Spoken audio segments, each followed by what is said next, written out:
வணக்கம். என்னோட பேர் வந்து ரஞ்சனி. இதுக்கு நம்ம கிருஷ்ணகிரி மாவட்டத்தில் இருக்கேன்.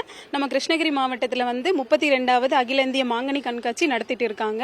பாத்தீங்கன்னா இந்த மாங்கனி கண்காட்சியில மாம்பழம் மாங்காய் வச்சு பாரம்பரியமா உங்களால என்ன பண்ண முடியுமோ அந்த மாதிரி டிஷஸ் பண்ணலாம்னு சொல்லிட்டு போட்டி நடத்திட்டு இருக்காங்க. அந்த போட்டியில நாங்க வருஷம் கலந்துட்டு இருக்கோம். இப்போ இந்த வருஷமும் கலந்துருக்கேன். அப்ப பாத்தீங்கன்னாக்க இப்போ இதுல வந்து மாம்பழம் வச்சு என்ன பண்ணிருக்கோம்னு உங்களுக்கு எல்லாம் எக்ஸ்பிளைன் பண்றோம். மாம்பழம் வச்சு மாம்பழம் நாட்டு சக்கரை ஜூஸ் பண்ணியிருக்கோம், மாம்பழம் ஸ்மூத்தி பண்ணியிருக்கோம், மேங்கோ ஜூஸ், மாம்பழம் பாயாசம் பண்ணியிருக்கோம், அப்புறம் மேங்கோ கோகனட் சம்மந்தி, தேங்காய் மாம்பழம் அந்த மாதிரி வச்சு பண்ணியிருக்கோம், மேங்கோ ஜாமு, அப்புறம் மாங்காய் வச்சு மோர், மாங்காய் தொக்கு, மாங்கோ பார் பண்ணியிருக்கோம், மேங்கோ பார்லேயே நாட்டு சக்கரை போட்டு பண்ணியிருக்கோம், அப்புறம் நம்ம ட்ரெடிஷ்னல் பாரம்பரிய மாங்காய் ஊறுகாய் பண்ணியிருக்கோம், மாங்காய் இனிப்பு பண்ணியிருக்கோம். அப்புறம் இப்போ பார்த்தீங்கன்னா சப்பாத்தி பண்ணியிருக்கோம். அதில் சப்பாத்திக்கு வந்து நம்ம வேற ஜாம் வாங்கி கொடுக்கறதுக்கு பதிலாக மாம்பழம் வச்சு நாங்களே ஜாம் பண்ணியிருக்கோம். இது குழந்தைங்களுக்கு கொடுக்கலாம். அப்புறம் மாங்காய் வடை, மாங்காய் சாதம், அப்புறம் பார்த்தீங்கன்னாக்கா மாம்பழம் வச்சு கேசரி, மாம்பழம் அல்வா பண்ணியிருக்கோம். இது எல்லாமே வந்து பார்த்தீங்கன்னா எந்த கெமிக்கல் அந்த மாதிரி எதுவும் இல்லாமல் பண்ணியிருக்கோம். இது எல்லாருமே பண்ணலாம், ரொம்ப நல்லா இருக்கும். அதே மாதிரி இந்த மாங்கனி கண்காட்சியில் வருஷம் இந்த போட்டி நடத்துறது எங்களுக்கு ரொம்ப மோட்டிவேஷனாக இருக்கு. மகளிர் நிறைய பேர் வந்திருக்காங்க, கலந்துக்கிறாங்க. இன்னும் எல்லாரும் வரணுங்கிறது என்னோட ஆசை. என் பேர் சரண்யா. நான் வந்து கிருஷ்ணகிரியிலேருந்து வந்திருக்கேன். இது 32வது மாங்கனி கண்காட்சிக்கு இந்த உணவு திருவிழா நடத்துகிறாங்க. இதில் பார்ட்டிசிபேட் பண்ணுறது தான் எனக்கு ஃபர்ஸ்ட் டைமு.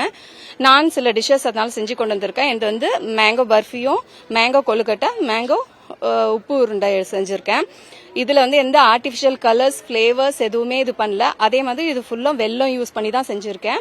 குழந்தைங்களுக்கு வீட்டில் பாயில் பண்ணி கொடுக்கறது, ஆயில் இல்லாமல் வெறும் ஆவியில் வேக வச்சு கொடுக்கறது, இது மாதிரி நம்ம கொடுக்கலாம். பசங்களுக்கு ஹெல்த்தியாக செஞ்சு கொடுக்கலாம் நம்ம. தேங்க்ஸ். வணக்கம் சார். நாங்கள் ஓசூர்லேருந்து வந்திருக்கோம். ஜான்சி மகளிர் சுய உதவிக்குழுலேருந்து வந்திருக்கோம். எங்களுக்கு வந்து இந்த 32வது மாங்கனி கண்காட்சிக்கு வந்து நாங்கள் இதான் முதல் முறையாக வந்திருக்கோம். எங்களுக்கு வந்து நிறைய டிஷ்ஷு பண்ண சொன்னாங்க. நாங்கள் 10 டிஷ்ஷு பண்ணியிருக்கோம். எங்களுக்கு 1:30 மணிக்கு வந்து 3 மணிக்குள்ளார முடிக்கணும் அப்படின்னு சொன்னாங்க. 1:30 மணிக்கு நாங்கள் தொடங்கினோம். 2:30 மணிக்குள்ளாரையே நாங்கள் முடிச்சிட்டோம். நல்லா இருந்துச்சு. அந்த பார்ட்டிசிபெண்ட்டில் நாங்கள் கலந்துக்கிட்டது ரொம்ப நாங்கள் பெருமைப்படுறோம். ரொம்ப நன்றி சார்.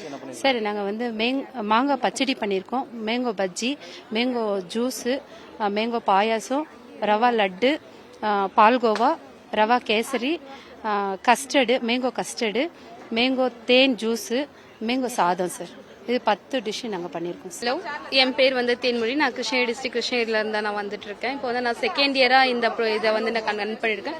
போன வருஷம் வந்து 27 டிஷ்ஷஸ் பண்ணி 3rd பிளேஸ் வந்தேன். இந்த வாட்டி 37 டிஷ் பண்ணியிருக்கேன். இதுக்கு வந்து எனக்கு டோட்டலாக 2 hours ஆயிருக்கு. எல்லாமே வந்து நம்ம ஊர் ஸ்டைலில் தான் நம்ம வந்து ஃபுல்லாக பண்ணியிருக்கோம். வெளியேருந்து நம்ம ஸ்டைல்ஸ் எடுத்தாலும் அது நம்ம ஊர் ஸ்டைலில் வந்தால் எப்படி இருக்கும் அதை மெயின் பண்ணி நாங்கள் பண்ணியிருக்கோம். இது ஃபுல்லாக மாங்காவும் மாம்பழத்தை வச்சு மட்டும் நாங்கள் பண்ணியிருக்கோம். இன்கிரியன்ட் அதுதான்.